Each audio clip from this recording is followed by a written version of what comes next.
Law number 22, recreate yourself. खुद को नए सांचे में ढाले।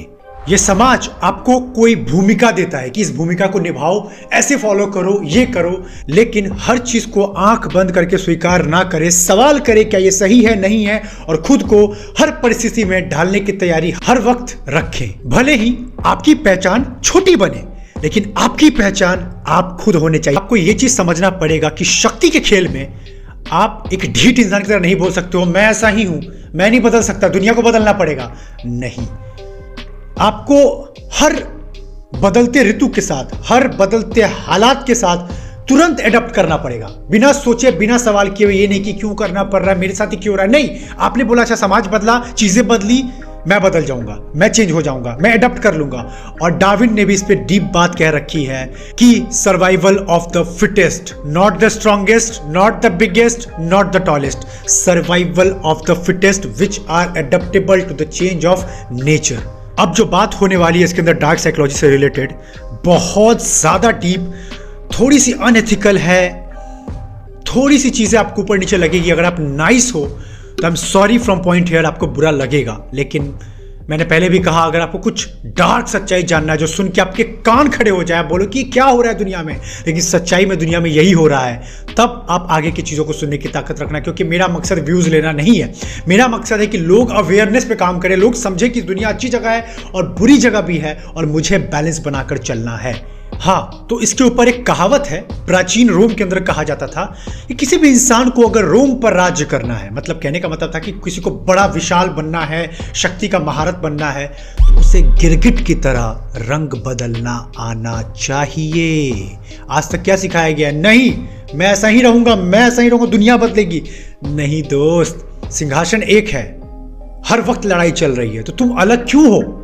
तुम्हें कुछ तो ऐसी बातें होनी चाहिए। अगर तुम भीड़ की तरह ही सोचते हो, भीड़ की तरह ही खाते हो, भीड़ की तरह ही बातें करते हो, भीड़ की तरह ही दुनिया को देखते हो, भीड़ की तरह ही अपने पर ख्याल नहीं रखते अपने शरीर का, तुम कैसे सिंहासन पर बैठ सकते हो?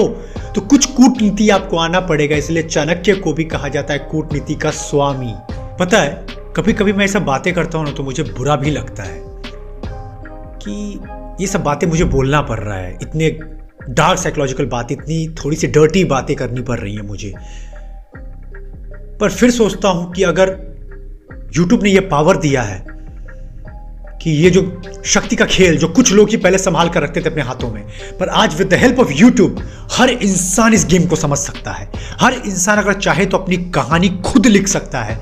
तो क्यों ना मैं इस पावर का यूज करूं, क्यों ना मैं अपने ऑडियंस को अवेयर करूं, नॉलेज दूं, डीप लेवल की बातें बताऊं जो दुनिया से छुपाई गई है, और ये कुछ लोग ही जानते थे और वो इस दुनिया पर राज करके गए, इस दुनिया को अपने तरीके से चला कर गए। तो आप क्यों नहीं समझ सकते? इसीलिए समझो जो मैं कहने जा रहा हूं। और अब एक मैं बात पढ़ने जा रहा हूं जो हम लोग टॉपिक पर थे, रोम वाली। थोड़ी सी जो मैं वर्ड यूज करने वाला हूं थोड़ा डीप है, पर समझना मैं कह क्यों रहा हूं। और ये बात उस वक्त एक ग्रेट राइटर कैज़नोवा ने कही है, जिनको वन ऑफ द ग्रेट सीड्यूसर भी कहा गया है हिस्ट्री के अंदर। उसे गिरगिट जैसा होना चाहिए, उसे अपने आसपास के माहौल के हिसाब से रंग बदलना आना चाहिए, उसके हर रूप हर आकार में ढलना आना चाहिए, उसे फुर्तीला, लचीला, चालाक, अबूझ होना चाहिए, उसे अक्सर दोगला होना चाहिए, उसे अपना हमेशा एक ज्ञान का हिस्सा छुपाना चाहिए, एक ही सुर में बोलना चाहिए, धैर्य रखना चाहिए, अपने चेहरे का पूरा स्वामी होना चाहिए।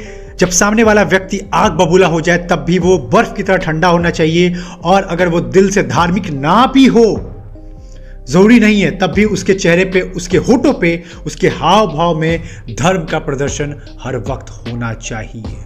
अब बताओ कितने नाइस लोग होंगे जो मुझसे यहां ऑफेंड हो जाओगे, पर सच्चाई है। तुम अपने किसी नेता को याद करो, किसी पावरफुल लीडर को याद करो, किसी कंपनी के CEO को याद करो, वो सब इन चीज़ों को यूज़ कर रहे हैं। हमें लगता है कि हम ना स्वीट है तो दुनिया भी स्वीट है, जो कि अच्छा है, मैं भी ऐसा ही हूँ, मैं बहुत स्वीट हूँ, मैं मानता हूँ कि दुनिया बहुत प्यारी जगह है।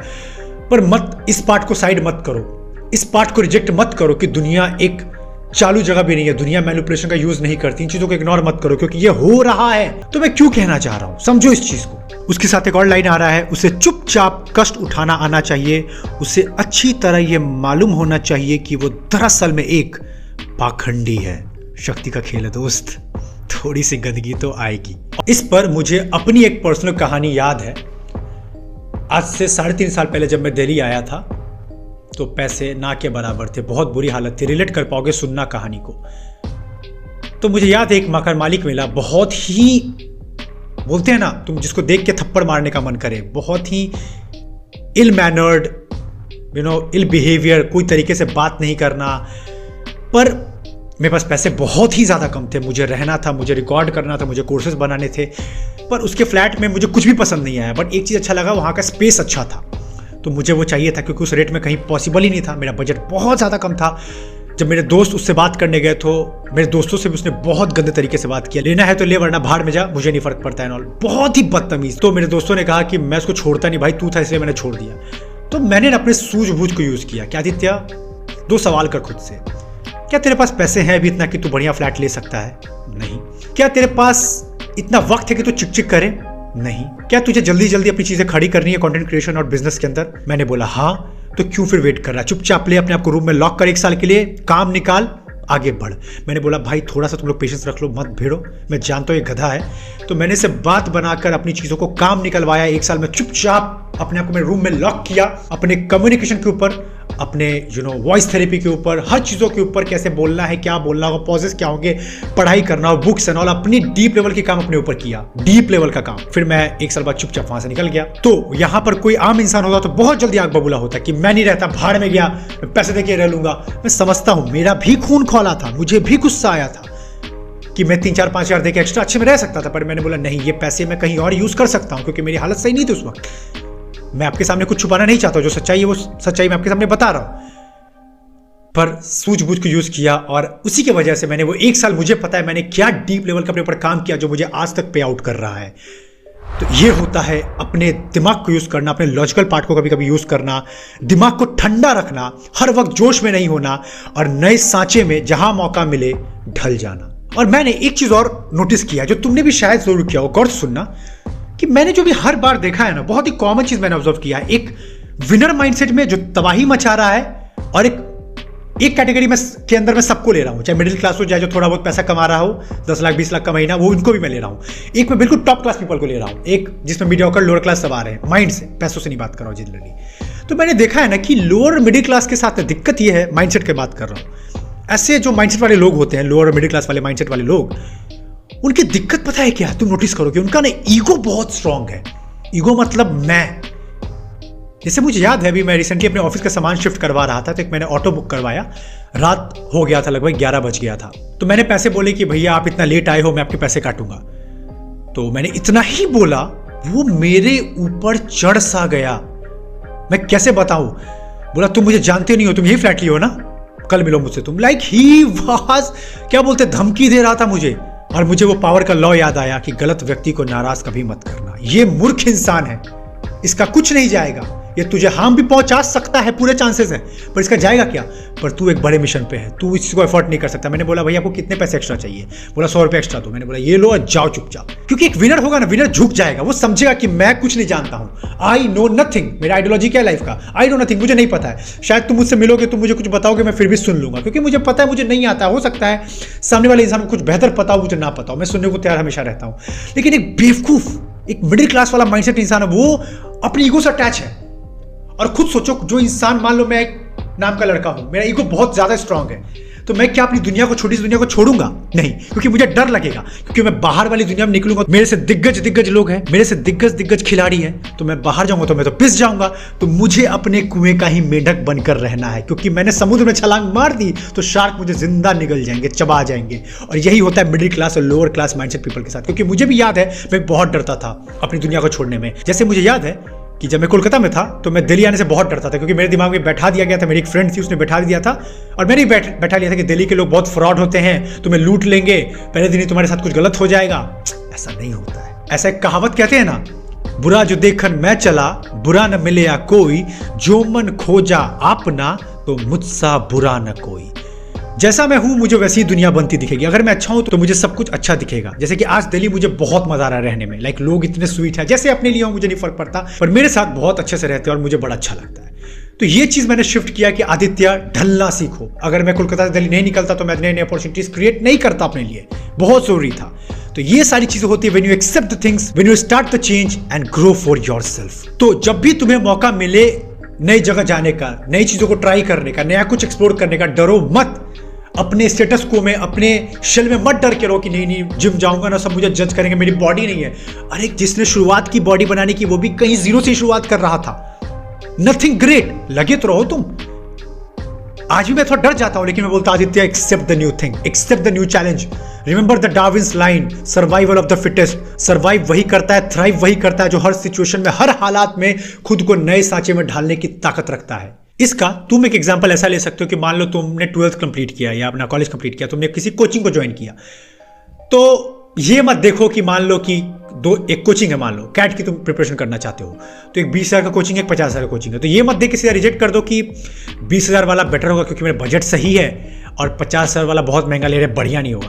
पहले डीप में जाके देखो, पता चला तुम 20,000 वाले में चले गए, तुमने खुद को उसमें ढाल तो लिया, लेकिन वहां की सिस्टम खराब है, टीचर्स अलग ही पढ़ा रहे हैं, ना कुछ सपोर्ट किया जा रहा है, ना कोई कम्युनिटी है, ना कोई गाइड है, ना कोई टास्क हो रहा है, बस तुमने पैसे बजाने के चक्कर में सब बैंड बजा लिया। लेकिन तुम रुकते, सवाल करते, तुम सही जगह एडमिशन लेते, पैसे लगते, पर पूरा वर्थ इट था, पूरा सपोर्ट था, पूरा मेंटोरिंग था, पूरा हैंड होल्डिंग था। कभी किसी एक्टर को एक्टिंग करते देखा है? जैसे कि राजकुमार राव का स्त्री में एक्टिंग देखा होगा, मैं तो बिल्कुल शॉक में चला गया, इतनी अमेजिंग लेवल की एक्टिंग की उन्होंने। वैसे ही अगर हम लोग एक ऋतिक रोशन का एग्जांपल ले तो चलो उनकी एक कहानी को समझते हैं। ऋतिक रोशन की अगर एक मूवी याद होगा तुम्हें, कोई मिल गया, तो उसमें एक कैरेक्टर था रोहित, वो थोड़ा सा थोड़ा सा क्या बोलते हैं उससे, मेंटली इम्बैलेंस था जो बेसिकली वो कैरेक्टर था। फिर याद करो ऋतिक रोशन का एक कैरेक्टर कभी खुशी कभी गम मूवी में, हैंडसम हंक मैन। फिर उनका एक कैरेक्टर था सुपर 30 मूवी के अंदर जिसमें वो एक टीचर बने हुए हैं पटना के।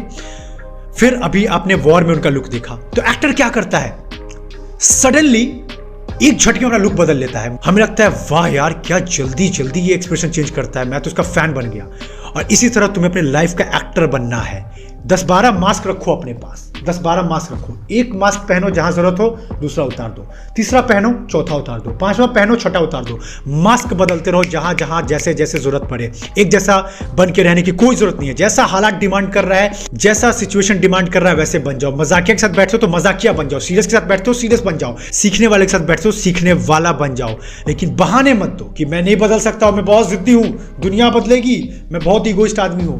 कुछ फर्क नहीं पड़ता, दुनिया आगे बढ़ेगी, खुद का लॉस करवाओगे। इस चीज को लिख लो तुम। और इसी पर एक अंतिम कहानी के साथ खत्म करूंगा। बहुत प्यारी कहानी है, मतलब तुम बोलोगे यार जब ये भगवान लोग ये काम कर रहे हैं तो मैं करने से क्यों नहीं पीछे हट रहा हूं। बेसिकली भगवान विष्णु का मोहिनी अवतार याद है?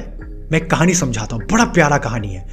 जब समुद्र मंथन हुआ था, याद होगा कि एक वक्त ऐसा आया था कि स्वर्ग के देवताओं की शक्ति कम हो गई थी और जो असुर होते हैं बहुत बलवान बन गए थे। पूरी सृष्टि त्राहिमाम कर रही थी, हे विष्णु भगवान बचाइए। और हमें पता है कि विष्णु ही अवतार लेते हैं बचाने का।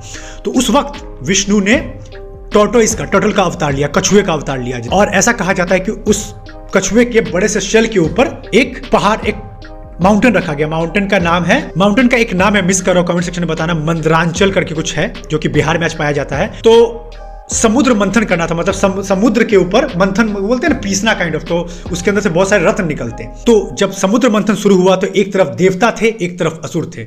और जो सर्व के देवता थे वो वहां पर रस्सी का काम कर रहे थे। तो एक तरफ से देवता खींच रहे थे, एक तरफ से असुर खींच रहे थे। और ऐसे घिसाई करते करते समुद्र के अंदर से 14 रत्न निकले, जिसमें से पहला रत्न निकला जो कि जहर था। और अब सबसे बड़ी समस्या आ गई कि अगर कोई जहर को नहीं पीता तो असुर भी खतरे में आ जाते और देवता भी।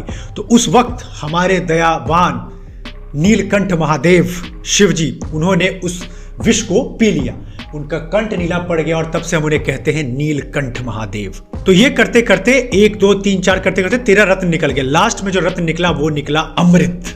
ये पीने के लिए दोनों में मार छिड़ गया, असुर में और देवताओं में। देवतागण कमजोर पड़ रहे थे। तो उस वक्त जो विष्णु के क्या बोलते हैं, जो जिन पे वो सवारी करते हैं गरुड़, वो अमृत लेके उड़ गए। तो 4 ड्रॉप गिरा, जो कि हम जानते हैं चारों जगह पे कुंभ का मेला लगता है। नाम मुझे एग्जैक्टली नहीं पता, पर चारों जगह मेला लगता है। तो जो भी था वो लेके उड़ गया, लेकिन असुरों ने उस अमृत को छीन लिया। अब देवता पूरी तरह खतरे में आ गए कि अगर ये असुर पी लेंगे तो हमारा तो पतन डन है और सृष्टि भी नहीं बचेगी। तो भगवान विष्णु ने उस वक्त जानते थे कि असुर किसके भूखे होते हैं। अगर एक असुर इंसान किसका भूखा होता है, पॉर्न का, खाने का, सोने का, यही सब उसका होता है। तो वो जानते थे कि सुंदर लड़की देख के सिड्यूस हो जाएंगे। तो वो अपनी शक्ति का प्रयोग नहीं किया, उन्होंने इस दिमाग को चलाया और वो एक बहुत ही रूपक मनमोहिनी जिसका नाम था मोहिनी, उसका अवतार लिया और असुरों के पास चले गए और अच्छा सा नृत्य करके, बातें बना के, लुभावना दे के, सिड्यूस करके उस अमृत को ले आए और सृष्टि को बचा पाए। तो देख रहे हो, हर महान इंसान इस फैक्ट को जानता है कि बदलाव ही सृष्टि का नियम है।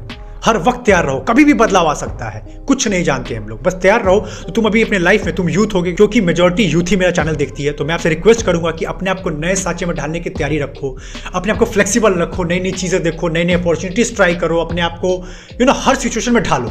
अभी अपने को फिक्स मत करो कि मैं ऐसा ही हूं, वक्त दो अपने आप को, सीखो, नया कुछ बनाओ, जहां भी मौका मिले जिंदगी भर, इवन आज के लिए नहीं, जिंदगी भर जहां भी मौका मिले एडप्ट करने की आदत डालो और फिर तुम्हारे लिए जिंदगी, करियर हो, फैमिली हो, रिलेशनशिप्स हो, पैसे बनाना हो, ग्रोथ लेना हो, बिजनेस की अपॉर्चुनिटीज क्रिएट करना हो, कुछ भी करना हो, बहुत आराम से कर पाओगे। तो ये था पावरफुल वीडियो, कैसा लगा सब लोग कमेंट करके बताओ। मैं पूरी जीवन शक्ति डाल के बनाता हूँ, मुझे बहुत मजा आता है कुछ डार्क साइकोलॉजी को रिवील करने में। आप लोगों को कैसा लगता है? सब लोग अपनी लर्निंग शेयर करो, मैं पढ़ता सबके कमेंट हूँ। और एक चीज मैं देख रहा हूँ कि जो 48 लॉज ऑफ पावर के वीडियोस बन रहे हैं, उस पे व्यूज थोड़े कम हो रहे हैं। ऐसा मत करो, क्योंकि आप लाइक नहीं दे रहे हो। देखकर लाइक नहीं दोगे तो वीडियोस आगे पुश नहीं होगा। मैं बाकी लोग की मदद करना चाहता हूँ। यूट्यूब को पता नहीं चलेगा कि वीडियो को लाइक किया जा रहा है, सपोर्ट किया जा रहा है, तब तक वो आगे वीडियोस को पुश नहीं करेगा। तो काइंडली डू दैट, वीडियो देख के लाइक जरूर कर देना और चैनल को सब्सक्राइब तभी करना जब चैनल जाके चेकआउट करो, वीडियोस अच्छे लगे, तुम्हें लगता है तुम कुछ सीख सकते हो और मिस नहीं करना चाहते हो तो सब्सक्राइब कर लेना, नोटिफिकेशन बेल को ऑन कर लेना ताकि कोई भी वीडियोस आए तो मिस ना करो। शेयर करते रहो व्हाट्सएप पे, हर जगह ये चेंज लाओ। अभी तक लगभग 22 लॉज आ चुके हैं, लगभग हम लोग 45% कंप्लीट कर चुके हैं और ये इंडिया में एक बिग लेवल का चेंज आ सकता है अगर तुम लोग चाहो तो। चलो फिर टारगेट रखते हैं मिनिमम 15,000 लाइक का करवाना जरूर। मिलते हैं किसी ऐसे ही पावरफुल वीडियोस के साथ। कोई अच्छा टॉपिक हो सजेशन में तो जरूर नीचे बताना, मैं चेकआउट करूंगा। अच्छा लगा तो मैं अपनी टीम के साथ जरूर वो वीडियो लेकर आऊंगा। चलो फिर मिलते हैं लॉ नंबर 23 के साथ, तब तक हैव अ ग्रेट टाइम।